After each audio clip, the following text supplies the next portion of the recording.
Non, non, non, il n'est pas en état d'arrestation. Venez. Non, vous n'êtes pas en état d'arrestation, hein, mais seulement vous êtes suspecté de fraude massive. Alors donc vous devez vous expliquer. Vous avez agent public. Oui, ministère culturel à Musée national. Alors qu'est-ce qui justifie que vous puissiez à vous seul détenir plus de 30 cartes? Okay. 35 cartes, c'est combien? 34 cartes. Okay. C'est 34 entre vos mains. Oui, c'est 34 ici.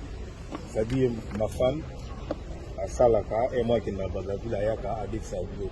Nga mope ba jana biso bazana ba problème na ba petit commerce nga musu na sala ba part musala ba rapé ko défendre yimbo siko tellement ba kima mingi na ba mbongo confiance ça te opc bo ba futi aya mala bela ki je la rappelle prochain alors là comme tout ça ba ministère moko so lingo velo na nga to velo kwa madame nanga o simplisi carte na yo na code na yo e ba futa biso biso to ça ministère mon message ko ya yepa na na ke na zimbongo na zongi nango na zimbongo na nga na longoli na zi oya yo na pesi alors na paye o herbe ko futa biso ko singa na za yo na kitaka na Equity Bank o ya 7e million bina yo ko maana na misi bakatu na suna pesi bango na ndobeta na basol ba biti na sol de fille ali donc banque les obeta beta basol na bakatu nyonso agent na bango o ya comment dirais-je ya cash express basi bakatu wana napesi bango bakatu babeti basoli siko fo bapesa nga mbongo e bapenga mbongo na mbongo ake nango ndako wana na banque moto bazobeta bazotala basoli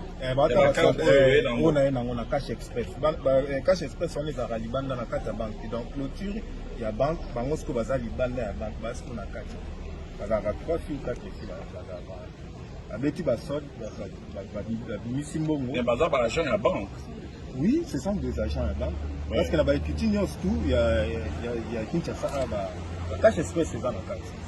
Donc, il y a mis 34 cartes. Oui, il y a eu Yomoko, ils ont vérifié. Non, il y a un peu qui est agent, ils ont la carte. Mais est-ce que vous avez une procuration? Nous avons des décharges là-bas. Non, procuration. Procuration, nous avons des décharges là-bas. On a des signaux qui sont dans le agent, dans le monde. Bon, des charges c'est autre chose. Mais procuration na zana ngote. Alors quelques agents peuvent balanda ngai na madame. Et ba bingi nganda ba binga bakani mo bonda kona bakati na bino. Directeur na bango, directeur na biso si ba agent na biso. Ba o bazana nyongwa mo bonda za bakati na bango. Bakani mo bonda kona bakati na bino. Bokende kolanda e bopesa témoignage kiza bakati na bino. Ayibi ngote biso nde to ana ba nyongo na ye yango za bakati na biso ba futi biso. Alors, puis, bon, on a un sexe sur la carte. C'est balandé, on a été kin. Ainsi, bah, ça fait quelques-uns, bah, ça, on a madame depuis ton balandé. Mais, tous à la sérieux. Yozali fonctionnaire à l'État. Oui, devant guichet à banque, on s'est retrouvé dans 34 cartes, il n'y a pas fonctionnaire. Oui, il n'y a pas fonctionnaire à l'État.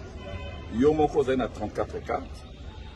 Donc vous prétendez que le fonctionnaire va défier qui bongo, ou défier qui bongo, c'est quoi va pèse ba carte na bango, na ba code na bango, yo okene na banque, pour que nous resombons. Donc vous avez ba code na bango. Non, na ba code na bango na ba carte. Donc yo zi carte na numéro ya moto, na code na yo. Après sûr. Après signal. Au Benti Bongo et puis aux 11 cartes. Dans Zimbongo, oui. Et dans Zimbongo, oui. Dans le Molimbongo, on a osé pas. Oui, après. Peut-être salaire négo à la 400 000. Et sort la carte. Sur la Zimbongo, on a PC carte.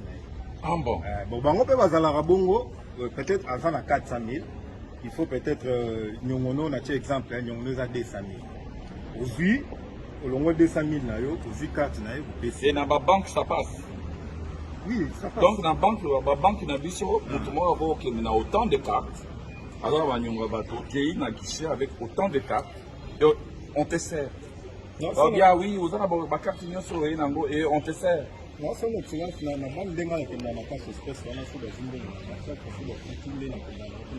C'est une anomalie. On est tous d'accord. Vous avez un citoyen congolais avec autant de cartes qui peut se présenter. Enfin, moi, je ne connais pas une seule banque dans mon pays qui peut accepter ces genres d'opérations. Hein. Ça veut dire que Yomoko Motokei n'a plus de 30 cartes où s'est pointé devant guichet à banque. Et puis, au lobby, il y a et puis, il y a un solde de combien? 700 000, 400 000. bazo bimisela ombongo babimisela ombongo na 34 orambale nyonso okangi et puis okei na yo. En tout cas dans le monde, enfin en tout cas nga na yebi système wana. C'est pour cela obimi awa mbala moko so bima kezali suspect. Na fonction na administration publique eloko ezoboma biso lelo ezali présence ya ba fraudeur. Bato bazali cumulard, détenteur de faux numéro matricule, en somme, fonctionnaire fictif. Bato mingi, bazoko Zouambongo, na en lieu et place, il y a des fonctionnaires de l'État. Nous avons aujourd'hui dans toutes nos administrations des fonctionnaires au bazo futamato. Mais Mbongo ezako bima. Ozomona ba liste mususu, ezali wanaka ka ba liste au canisse des fonctionnaires, on dit des fonctionnaires fictifs. Mais des fonctionnaires réels, bazo futamato. C'est pour cela, mon conjambo kasenga que to tient en place système où il y a identification biométrique. Pour tout déceler, bah camion soyo boy. Et puis tout tient en place, bah dispositif, il y a anti-fraude. Pour traquer, bah camion soyo, il y a fraude. Pour les autres, que bah fonctionnaire, bah ça a toujours bah bola nambo cannabis. Administration publique, ça a toujours secteur, il y a Sony. Pourquoi? Parce que Mbongo est au Kende ailleurs. N'a pas commerçant, n'a pas bateau bazalakate. Alors nous allons vérifier la vidéo. Non. Pour le qui est fonctionnaire bazalia, pour identifier le bazalia.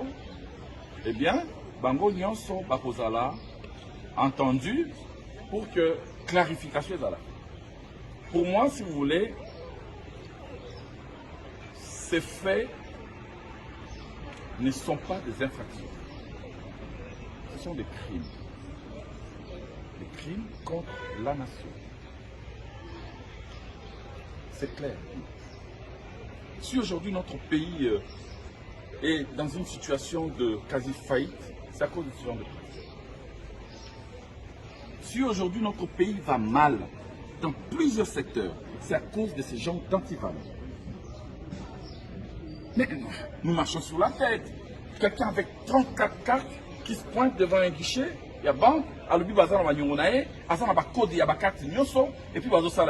mais nous savons ces pratiques. Malheureusement, je ne sais pas, hein, justice peut élucider la situation. Mais naïbi que bateau baza pour pratiquer ndenge ya makambo na ba fictif bazali. Batie ba kombo na ba liste ya ba fonctionnaires. Ba lobi ba bengi bango ba fonctionnaires. Mais bazu ba petit à quartier ba keko fungula ba compte. Et puis yemo ko moto asali dans la liste wana ya ba fonctionnaires fictifs. Alors qu'il reçoit ba mbongo wana. Mais ce sont des pratiques qui sont maintenant connues.